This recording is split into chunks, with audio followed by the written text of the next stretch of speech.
Bueno, Pablo, sospechoso habitual de la familia Acción. ¿Qué tal? Pues aquí estamos, en la Payancueva, para hablar de Todo por la pasta. Todo por la pasta, un clásico del cine policíaco español, con una serie de componentes que además a mí me gusta mucho Todo por la pasta, sobre todo por su situación geográfica. Y cuando digo geográfica no me refiero solo a que esté rodada en el País Vasco y además constituya casi una guía sobre muchas localidades vascas en las que se desarrolló el rodaje. Y vino a demostrar, de hecho, que lo interesante del cine negro, en el cine negro, una de las claves esenciales del cine negro que como espectadores tendemos a olvidar en muchas ocasiones, es que es muy importante la localización de la historia. Porque la localización de la historia va a influir, va a generar pues una influencia de primer orden tanto en la creación de los personajes como en sus arcos de desarrollo, sus viajes y las cosas que les pasan, la propia trama. La riqueza de la geografía española para ambientar localizaciones de cine negro es precisamente una de las características muy positivas que vino a aportar Todo por la pasta al cine español, al cine policíaco español. ¿Por qué? Pues porque, hombre, no lo neguemos, hasta aquel momento, digamos que incluso el cine policíaco de los años 50, 60, pues estaba muy centrado, digamos, en la ciudad de Madrid o alternativamente, por ejemplo, en Barcelona. Y de repente lo que viene a plantear Todo por la pasta es una legítima reivindicación de decir, un momento, hay otras localizaciones, hay otras posibilidades. Tenemos una geografía muy rica, tanto para localizar como para las características de personajes, diferencias en la manera de hablar, en la manera de proceder, en la manera de en las costumbres, y van más allá del folclore, todo hay que decirlo. Es decir, no estamos hablando de folclorismo barato y gratuito, no, hablamos de otra cosa, hablamos de una construcción que sea enriquecedora para la historia que se está contando, que es lo que ocurre en Todo por la pasta. O sea, no localizar por localizar. Te podría poner otro ejemplo, la Isla Mínima. La Isla Mínima no está localizada donde está localizada en todas las marismas del Guadalquivir y demás, caprichosamente. La historia que te cuenta la Isla Mínima, como pasa con Todo por la pasta, necesita estar localizada en esa ubicación geográfica, porque esa ubicación geográfica marca a los personajes, exactamente igual que en Todo por la pasta. Eso es buen cine negro. Ocurre lo mismo, por ejemplo, con Grupo 7. Grupo 7 exactamente igual, es decir, lo que ocurre en Grupo 7 está inevitablemente marcado por una ciudad que es Sevilla, preparándose para los grandes fastos de la Exposición Universal y toda esta historia. A eso me refiero, es decir, no se trata de una localización caprichosa o no se trata de que de repente un grupo de cineastas vascos pues digan, no, es que quiero rodar en las calles de Bilbao porque molan mucho. No, es que ellos construyen de alguna manera una trama que va a encontrar en esas localizaciones un personaje más de la historia. Esto hay que remontarlo cuando hay un escritor católico, G.K. Chesterton, que es el creador de una de las figuras de estos personajes clásicos de detectives, que concretamente es el Padre Brown. Y Chesterton, que pensó mucho sobre lo que era la novela policíaca, una de las cosas que planteaba era la idea de que la novela policíaca lo que buscaba era construir un laberinto urbano y crear en ese laberinto urbano una estructura de localización que permitiera traer elementos propios del género de aventuras, que legítimamente y tradicionalmente son. El género de aventuras está marcado por el exotismo, por las localizaciones lejanas, por el juego con lugares lejanos, países lejanos, costumbres ajenas, paisajes exóticos, paisajes y personajes exóticos, en fin, lo que es el género de aventuras. Lo que proponía Chesterton es que de alguna manera lo que buscaba la novela policíaca era traer esa idea de la aventura, de lo imprevisible, de lo desconocido, a un mundo inicialmente conocido, como puede ser el de las ciudades. Y para ello, pues necesitaba convertir las ciudades en laberintos, para generar ese tipo de tramas y demás, ¿no? Si nos damos cuenta, esto lo tenemos en Los crímenes de la calle Morgue, que es uno de los primeros arranques de lo que es el personaje de novela detectivesca, donde lo que se organiza es un asesinato de estos de enigma en cuarto cerrado, pero con una componente exótica importante y donde la ciudad ya se está convirtiendo en un laberinto. Las propias casas ya se constituyen en un laberinto. En Todo por la pasta, por ejemplo, este juego de laberinto está continuamente presente en la trama, porque es una película por decirlo así, de acción-reacción. Se produce un golpe, un suceso delictivo, y esto va a dar lugar a que haya una serie de personajes precisamente caminando por esos laberintos. Un personaje que de alguna manera intenta escapar, sobrevivir, María Barranco, y al mismo tiempo perseguido, digamos, por dos aves de presa. Uno es Resines, el policía interpretado por Resines, ahora hablaremos de él, y la otra es Kitty Mamber, ¿no? La codiciosa mujer que interpreta a Kitty Mamber, ¿no? Que es muy bueno, esa estructura lo veremos en personajes, lo que materializan de cine negro estos tipos, ¿no? Pero lo curioso del asunto en cuanto a lo que hablamos de localización es eso que proponía Chesterton, ¿no? Y cómo se cumple concretamente en esta película, ¿no? Cómo la localización es importante y cómo eso era ciertamente novedoso dentro del cine español. Esto es una crítica que le voy a hacer al cine español.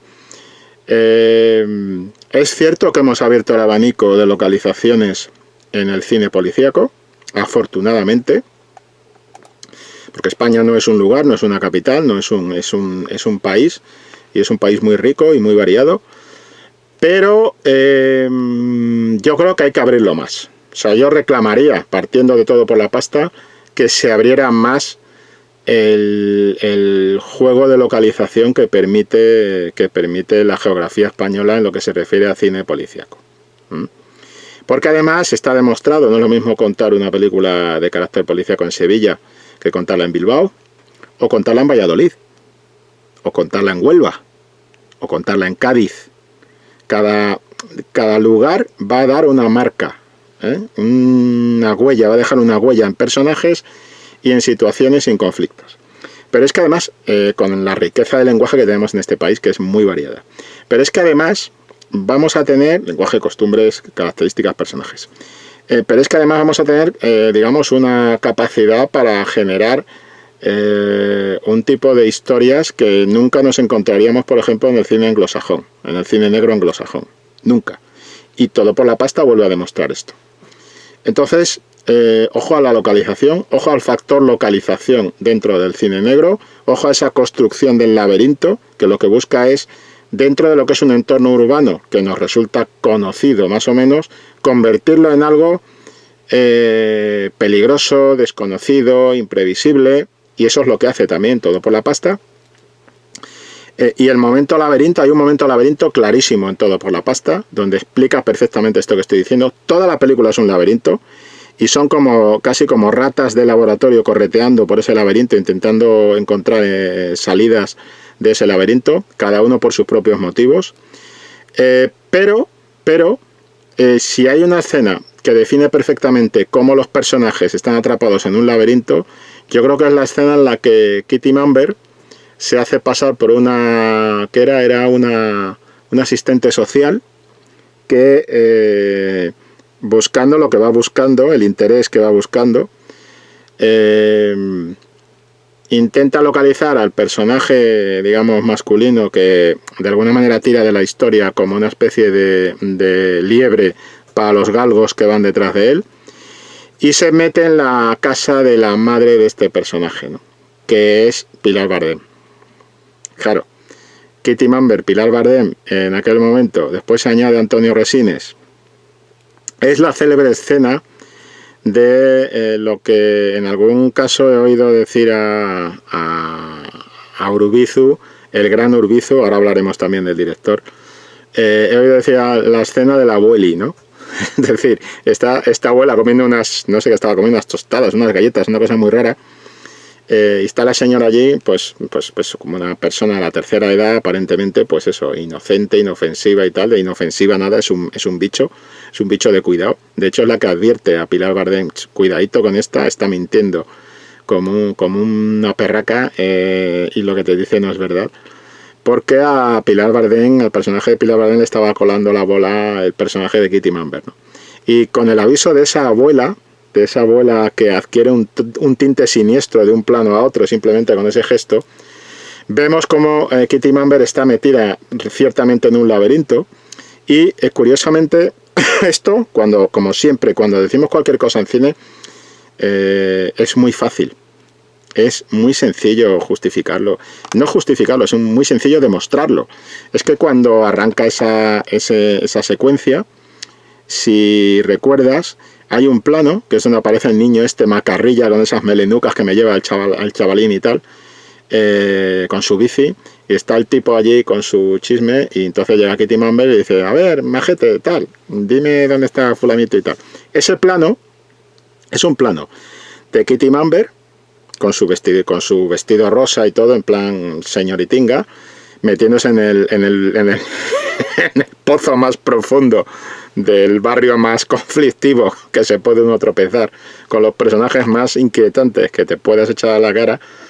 Y vemos como esta mujer habla con el niño. En ese plano, digamos que la casa está al fondo, o sea, el edificio está al fondo, y ese edificio ya materializa ese laberinto del que estamos hablando. O sea, que esto no es decir, es que lo dijo Chesterton, es que sí que es un laberinto, es que narrativamente no.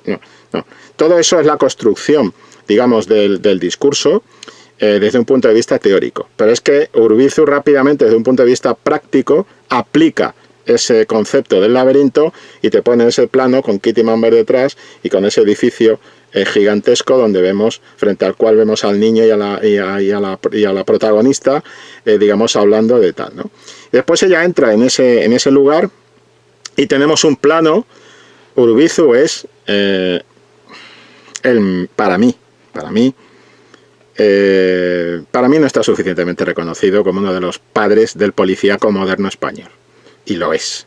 Y esta película creo que lo tengo por ahí apuntado, creo que la hizo con 28 o 29 años. O sea, era un chaval. Tú ves las escenas, los planos de rodaje, las fotos de rodaje y tal, y con 28 o 29 años este tío tenía las cosas muy claras. Entonces te hace ese plano del niño con Kitty Mamber, pero es que después te hace el plano en el que vemos a Kitty Mamber desde arriba de la escalera y la vemos que está entrando como en una boca de lobo. Es decir, vista en el picado, el plano picado visto desde arriba, la vemos a ella en la puerta y vemos con esas escaleras que suben y tal, y dices: ya está, si es que estás dentro del laberinto, estás dentro de un laberinto dentro del laberinto. Es decir, dentro del laberinto general, que es la historia de la película, te estás metiendo. Hay que decir que también, en lo que se refiere a localizaciones, no es solo la localización geográfica, sino la localización del lugar y el diseño. Y en lo que se refiere a diseño de producción, tenemos por ahí a Alex de la Iglesia. Estaba el tío también ahí trabajando en el entorno de donde se mueven los personajes y en toda la ambientación y demás. Entonces, lo que tenemos aquí son unas máquinas que están dando el do de pecho, están poniendo encima de la mesa un cambio dentro del género policíaco español, y vamos a ver ahora cómo. Pero que ya digo, esta idea del laberinto, sabes que esta secuencia con Kitty Mamber en la casa de Pilar Bardem acaba conduciéndonos al interior de una especie de cocina seminauseabunda y tal, donde empiezan a aparecer personajes, y al final pues Kitty Mamber acaba siendo descubierta y sujetada, y es cuando coge ese cuchillo, que no es un cuchillo jamonero, va mucho más allá de un cuchillo jamonero. Yo no sé, en fin, no quiero pensar que se puede hacer con ese cuchillo en esa casa, pero es un cuchillo casi machete bestia, que es el que empuña a Pilar Bardem y dice: espérate, bonita, te voy a dar una propina.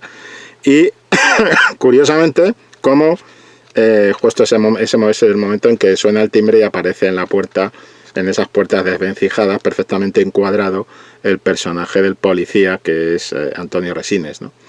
Bien, pues este momento es el momento del laberinto perfecto por sus planos, por cómo está construido visualmente.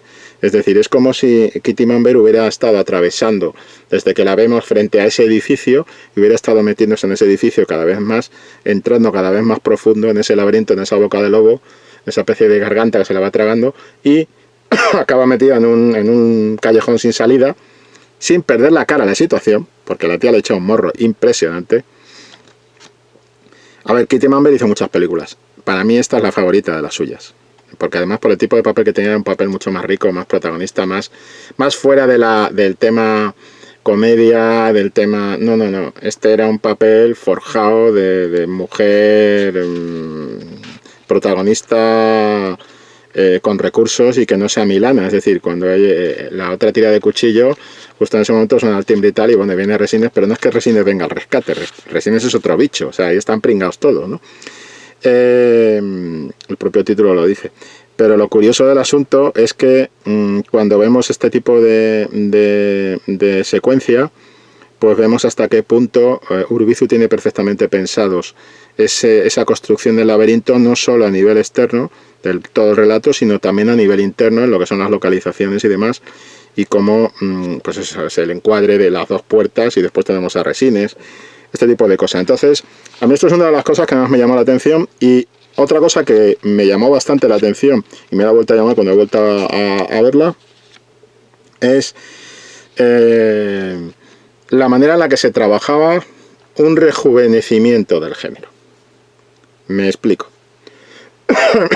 Verás. En un momento determinado aparece José Luis García. Y José Luis García nos propone una película, que es El Crack. El Crack es de 1981. Estamos hablando de una película que es Todo por la pasta, que es de 1991. No es casualidad. Ambas películas están arrancando una década. Y están arrancando lo que va a ser la propuesta de ese género policíaco durante esa década. Es decir, la fórmula que nos plantea El Crack va a marcar la década de los 80. La fórmula que nos plantea Todo por la pasta, de alguna manera va a marcar la década de los 90. Y el Crack ya sabemos que tuvo después su secuela. La secuela, el Crack 2 es del 83, 84, bueno, más o menos. De principios de la década, en cualquier caso, ¿vale? Cierto es que Todo por la pasta, en mi impresión, se queda un poco más huérfana de seguimiento. Pero sí que es interesante, por ejemplo, entender o hacer un ejercicio comparativo de las dos películas. No para decir, esta es mejor, el otro peor. No, eso son tonterías. Eso no conduce a nada. No. A veces estamos cayendo un poco en el futboleo a la hora de juzgar las películas y empezar a preguntar, ¿y cuál es mejor? ¿Y cuál es peor? No podemos hacer ese baremo, porque son películas distintas. Son películas concebidas con objetivos distintos, en épocas distintas, por distintos directores, con distintos repartos, con distinta historia y distinto conflicto. Por lo tanto, estamos siendo un poco torticeros cuando decimos, no, pero es que esta es mejor porque tal y cual. No, sí que se pueden registrar una serie de características que a lo mejor a una la hacen un poco más completa y tal. Pero yo siempre, en fin, soy un poco reticente a decir, no, pero es que esta es mejor porque tal, con diferencia. Aunque a veces con Usero en los directos y tal tengamos este tipo de porfías, y tú que has estado en alguno lo sabes porque has estado en algún directo presente como público, pues a pesar de eso, que es un poco también dar el espectáculo y el juego, pues tenemos un poco esa idea, ¿no? De decir, vamos a mantener que las dos películas son distintas. Así que no pretendo establecer aquí que Todo por la pasta sea mejor que el Crack, o que el Crack sea mejor que Todo por la pasta. No, ese es el juego. Pero sí que es cierto que son absolutamente distintas, aunque están proponiendo el mismo esquema. El mismo esquema en el sentido de decir, cambiemos una serie de códigos. Cuando llega Garci y propone el personaje de Germán Areta, que después, para mi gusto, lo ha clavado Carlos Santos en el Crack 0. O sea, yo tengo que darle un aplauso total al trabajo que ha hecho Carlos Santos en el Crack 0, independientemente de lo que pueda parecer después la película en conjunto y demás. Pero lo que hace Carlos Santos con ese personaje, creo que nos ha aplaudido bastante, las cosas como son. por muchos motivos. No vamos a entrar aquí, bueno, estamos haciendo la crítica del crack cero, ¿vale? Pero sí que es cierto que creo que hay que saber lo que es un actor que se te planta delante de la cámara con un personaje que ya está diseñado, que ya está en la mente, en el inconsciente colectivo, perfectamente construido por un Alfredo Landa, y que además Alfredo Landa yo creo que debe de ser uno de los actores más queridos del cine español, de varias generaciones de aficionados al cine español, no de una, de varias. Y que llegue Carlos Santos, se te plante en ese papel, encima con una clave rejuvenecida, de precuela y demás, y te lo mantenga con su propio estilo, que es importante. Entonces, digamos que creo que nos ha aplaudido bastante, o por lo menos no tanto como en su momento se aplaudió. Además, yo tuve el placer de entrevistar a Carlos Santos, y en varias ocasiones, en alguna ocasión con papeles también que eran un poco un cambio de lo que estábamos habituados a ver en el actor. Ya sabemos que Carlos Santos es un fenómeno de comedia, pero ojo cuando se pone en papeles duritos. Tiene un Goya que lo demuestra, con la célebre frase "correcto". Bien, que a Uxere y a mí nos entusiasma, ¿no?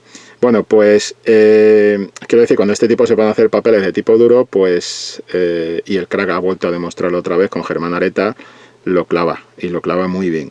Y además le da distintos matices a esos distintos papeles, no siempre es el mismo tipo de tema, ¿no? Yo quiero ver a Carlos Santos en más papeles serios. Me interesa mucho ese tipo de propuesta. Y sin embargo, por ejemplo, pues se lanzaron campanas al vuelo, se dijo, hombre, cuando se estrenó el crack, hombre, Alfredo Landa, fíjate, un actor de comedia que de repente hace un tipo duro y lo clava, es el Clint Eastwood español, con su pistola, con el célebre tema de Vareta, ¿no? Que era como un equivalente a Landa, alégrame el día de Harry el Sucio.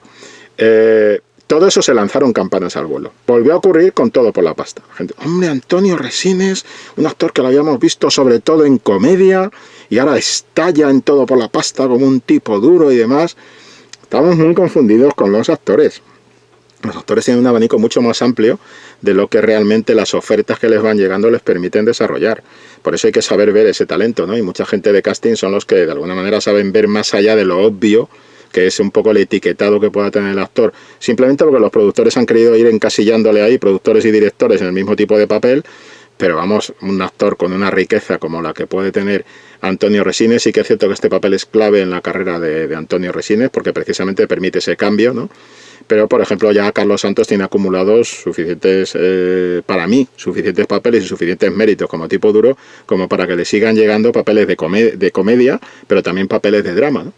En fin, una reivindicación que me traigo yo con el papel de Santos como Germán Areta. Bien, pues llega el Areta de Alfredo Landa, y todo el mundo lanza campanas al vuelo y tal. Y es cierto que en ese momento José Luis García lo que hizo fue proponerle a Alfredo Landa un cambio de registro, que era muy interesante y que sorprendía a la gente muy en positivo, a favor del actor, pero también a favor de la película. Porque de alguna manera desde el principio la película te cogía como espectador con el pie cambiado. Y además lo que interesaba del crack es lo rápido, lo muy rápido que Alfredo Landa se instituía como un tipo duro. En Todo por la pasta ocurre exactamente igual con Antonio Resines. Es otro giro de carrera destacado que propone la película, ¿no? Como en su momento ocurrió con el crack y Alfredo Landa y con García. Pero las películas son muy distintas. Hay una década por medio. Y esta película, aunque digamos que sí que está en el entorno vasco y puede plantear algún tipo de cuestión de manipulación política dentro de la trama criminal que se traduce y tal, a mí una de las cosas que me gusta de la película es que digamos sus creadores venían con una visión de reivindicar el género negro, el cine negro, de traerlo a la geografía española y a las costumbres y características que pudiéramos tener en España, de trabajar el lenguaje, el slang, el lenguaje callejero, que es lo que hace que nosotros, como espectadores, automáticamente nos sintamos identificados plenamente con lo que está ocurriendo en la pantalla. Por ejemplo, a mí me encanta una frase de tipo duro que tiene Resines en esta película, que es ¿Quién tuvo, lo voy a leer porque tengo la chuleta al apuntado, me dan ganas de hacerme una camiseta, quién tuvo la mala idea de traer al mundo al Macario ese? Es decir, es que es una frase que dices, es una frase que encaja en resines, pero en resines encima de poli peligroso, de poli duro y bastante animalote, ¿no? Y este tipo de la conversación que se traen, ¿no? Entre la madre, las vecinas de la madre del tipo este y tal, y la forma en la que Resines pues entra en plano, ¿no? En esta secuencia del laberinto que hemos dicho, de llegar allí y decir, ¿qué pasa? Que es una reunión de vecinos y tal. Es decir, el slang, lo callejero, lo cotidiano. La manera de meter lo cotidiano dentro de la estructura de lo policíaco es en lo que fallan muchas películas policíacas. No es nada fácil. No es nada fácil. Es muy difícil. Se suele manejar precisamente a través de los diálogos y por supuesto de interpretación de actores para hacer creíble esa especie de fusión entre lo cotidiano y lo policíaco, que es la parte de fusión de cotidiano, realidad, ficción. Pero claro, el problema del cine negro es que produce personajes tan estereotípicos que es muy fácil caer en algo que al espectador le pueda resultar inverosímil. En el cine español eso ocurre muy pocas veces. Muy pocas veces. Muy pocas veces. Es decir, la construcción que tiene el cine español policíaco, si tiene un punto fuerte, precisamente es ese, su capacidad para coger lo cotidiano e introducirlo con la ficción y hacer que todo ese conjunto funcione perfectamente de una manera absoluta con verosimilitud plena. Y eso, por supuesto, también se produce en Todo por la pasta, ¿no? Y después hay otro elemento donde digamos que estamos hablando de Antonio Resines, pero el papel de María Barranco, yo creo que no lo hemos tampoco aplaudido lo suficiente. Urbizu, que impone esta nueva mirada al género, una mirada joven al género, una mirada de rejuvenecimiento del género que el género necesitaba, porque no nos engañemos, con toda su calidad y todo su interés, la mirada de Garci es una mirada hacia atrás. No digo que esté caduca ni nada de eso, cuidado, que no se me malinterprete en absoluto, pero es una mirada hacia atrás, es una mirada hacia, digamos, el cine clásico de detectives, el cine negro clásico. Es una mirada hacia el cine negro clásico. La mirada, sin embargo, eso es una diferencia entre el crack y Todo por la pasta. La mirada que nos propone Urbizu, pero también Luis Marías en su guión para Todo por la pasta, es una mirada hacia adelante, hacia el presente y hacia adelante, sobre todo hacia el presente, pero siempre una mirada hacia adelante. Están tirando la caña hacia lo que puede llegar a ser el género. Esta película es tremendamente interesante para analizarla dentro del contexto del género del cine policíaco español, porque hay que decir una cosa. Hemos estado hablando del crack, pero hay que reconocerle también un estatus dentro de lo que era el cine, por decirlo así, policíaco y demás, una especie de variable del cine negro en clave crook story, que es la variable que está contada la historia desde el punto de vista de los delincuentes, no de los policías o de los detectives, sino desde los delincuentes. Y en esta clave crook story también hay que tener muy presente el protagonismo que en su momento tuvo eso que se llamó el cine kinky.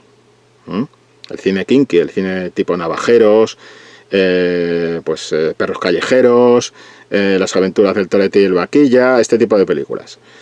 Ese cine kinky era el testimonio que había de cine de género negro urbanita, tirando hacia lo que es un tipo de propuesta que está más cercana, como decimos, al punto de vista de los criminales, de los delincuentes, tipo crook story. Y lo que nos propone, sin embargo, claramente Garci, es un hardboiled clásico de detective, de historia de detective a medio camino entre la policía, la justicia, los clientes, en fin, un poco en la tierra de nadie, ¿no? Con una clave quijotesca, lo que son los detectives clásicos. Estamos hablando de Raymond Chandler, estamos hablando de los grandes detectives clásicos de Dashiell Hammett. Ese mundo, esa mitología, que el propio García aplaude con esas conversaciones sobre boxeo que tiene con uno de los personajes de reparto de la película, esas conversaciones que tiene Germán Areta sobre combates de boxeo míticos y demás, claramente es una mirada nostálgica, es una mirada hacia el ayer, y sin embargo lo que propone Todos por la pasta es una mirada hacia el presente y hacia el futuro del género.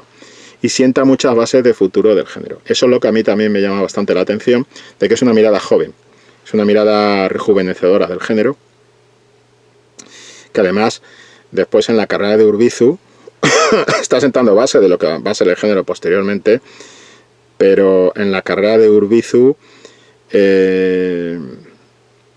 fíjate que desde el punto de vista argumental, cuidado, esto quiero decirlo con mucho cuidado, desde el punto de vista argumental, esta película creo que presenta rasgos que a mí me recuerdan lo que va a hacer mucho más tarde, por ejemplo, Tarde para la ira. Son dos películas de individuo en laberinto. De individuo en laberinto. La única posibilidad por supuesto, una diferencia clara es que en el caso de Tarde para la ira tenemos a un individuo en el laberinto y en la de Todo por la pasta tenemos a 3. Para mí, yo es que les veo siempre, desde que vi la película en cine, que recuerdo haberla visto de estreno en el Cine Rialto de aquí de Madrid, en la Gran Vía, hoy convertido en teatro y demás, siempre me pareció que era como ver tres conejillos de indias correteando dentro de un laberinto, o sea, buscando desesperadamente y tal, cada uno con sus propias motivaciones y objetivos y historias, ¿no? Pero en cualquier caso siempre me dio esa sensación, ¿no? De tres conejillos de indias correteando por allí.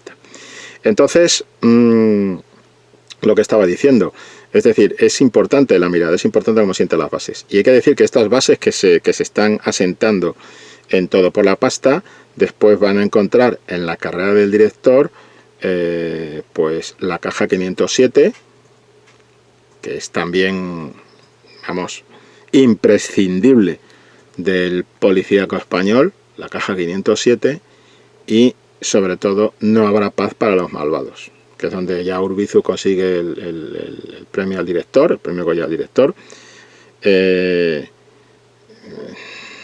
No habrá paz para los malvados es donde cristalizan muchas de las cosas que se han estado planteando. No voy a cometer el grave error de decir el personaje de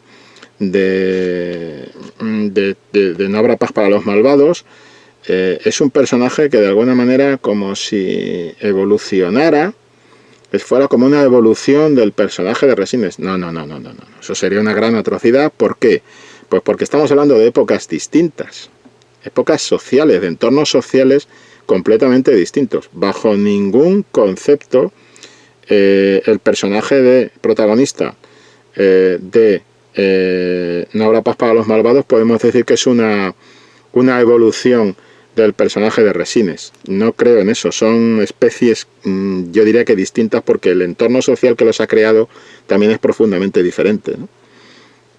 Pero sí que es cierto que desde un punto de vista de cómo abordar el papel del policía puesto en cuestión y demás, eso está muy trazado desde lo que era la exploración del personaje de Resines, a un nivel, si se quiere, argumental y de presentación y demás, ¿no? Lenguaje.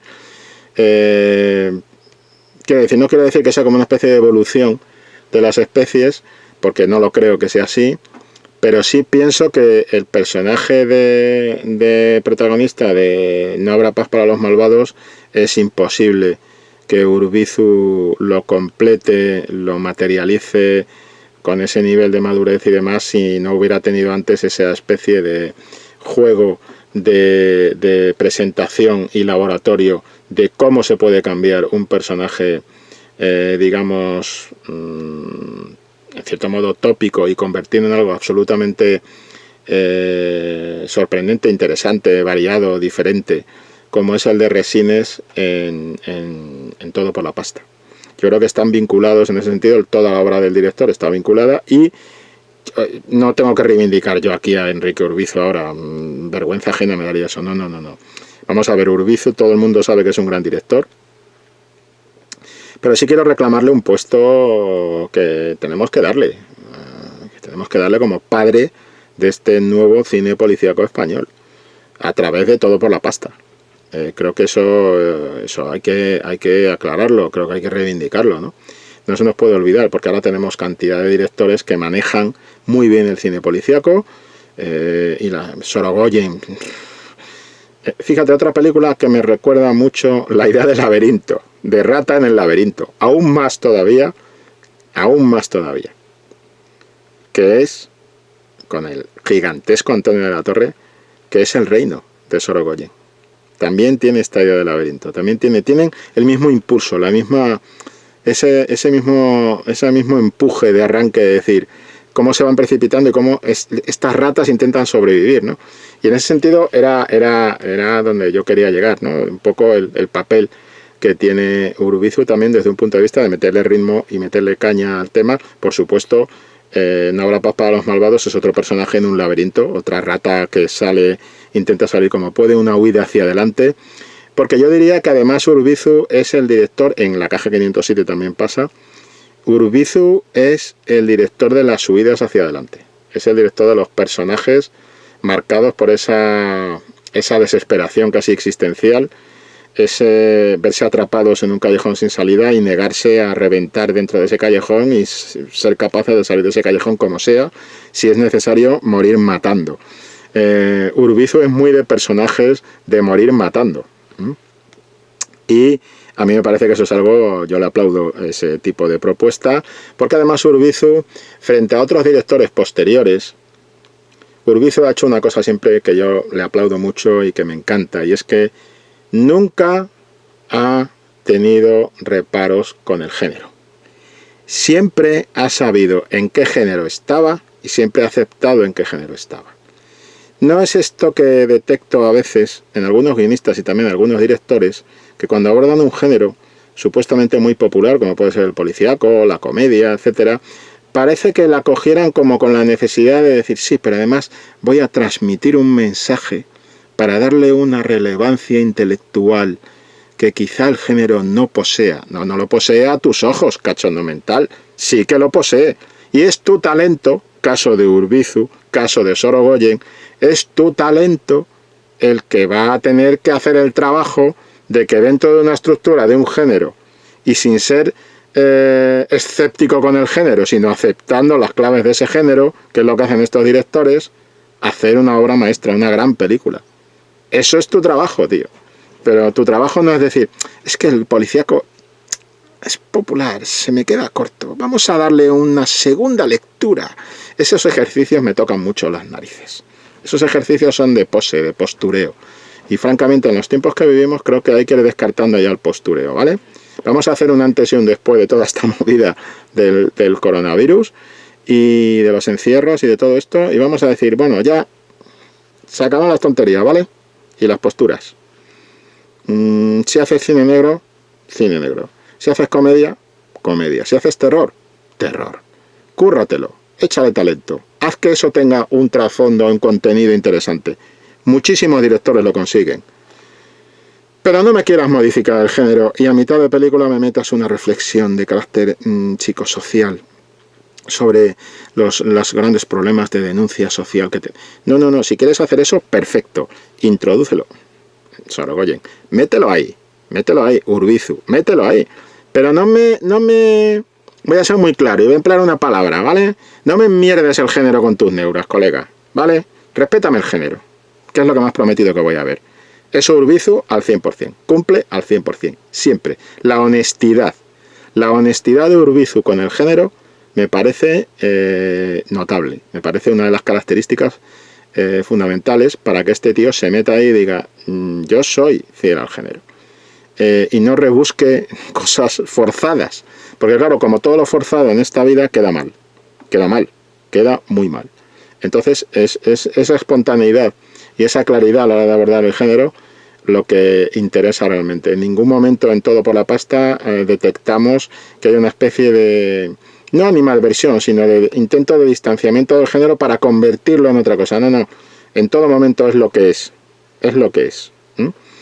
Lo que es Todo por la pasta desde un punto de vista de etiquetado, y no es que me gusten mucho los etiquetados, pero bueno, por estar hablando de géneros y tal, lo que es Todo por la pasta es una película para mí, cine negro, en una variante que sería, podríamos decir, hardboiled, pero con una componente de perverso procedural. El procedural es este tipo de variante dentro del cine negro, cuando, digamos, una sociedad se vuelve más conservadora, pues digamos que puede tender a querer utilizar las claves estéticas del hardboiled y de Crook Story y llevárselo al territorio de procedimiento, donde pues hay unas claves, unas propuestas de mensaje claras de papá Estado te vigila, papá Estado sabe lo que haces, no seas malo, no saques los pies del tiesto, y si has hecho algo malo tienes que pagar, el crimen paga. Esto que se veía en el procedural clásico americano, que se tiró muy hacia la parte conservadora, digamos retomando las claves estéticas de cine negro, luces, sombras, calles, documental, melodrama, todo este lío, pues evidentemente en Todo por la pasta no es con esa radicalización ni con esa clave conservadora, sino todo lo contrario. Pero sí que es cierto que lo que hace es decir, vamos a, para mí, con una estructura que argumentalmente podría ser calificada de procedural, de procedimiento, en una parte de la historia, no en toda la parte, porque yo sinceramente siempre he pensado que tiene 3 protagonistas. No uno, el prota no es Resines, tienes 3 protagonistas. Tenemos Barranco, Mamber, Resines. Esos 3, cada uno aporta una cosa a la historia. Y fíjate que yo creo que uno aporta el Crook Story, que sería Barranco, el personaje de María Barranco. Después otro aportaría la parte más de mujer fatal, si se quiere, que sería la parte de Mamber. Y tendríamos el otro personaje, que es el de Resines, que aportaría una parte procedural, pero ojo, estos tíos te cogen el procedural y dicen, sí, bueno, vamos a contar una historia de investigación policial, pero los policías son muy chungos. Y la trama política que hay por en medio es también más chunga. Y el dinero probablemente sea lo más MacGuffin de toda la historia. Pero los personajes de policía, de luego, no son del procedural tradicional, convencional y conservador, sino todo lo contrario. Es como contar el procedural al revés, desde el punto de vista de como si los policías se hubieran convertido en parte de los Crook Story, ¿no? de los delincuentes que están cazando y demás. Y eso es lo que hace que la película sea también doblemente interesante.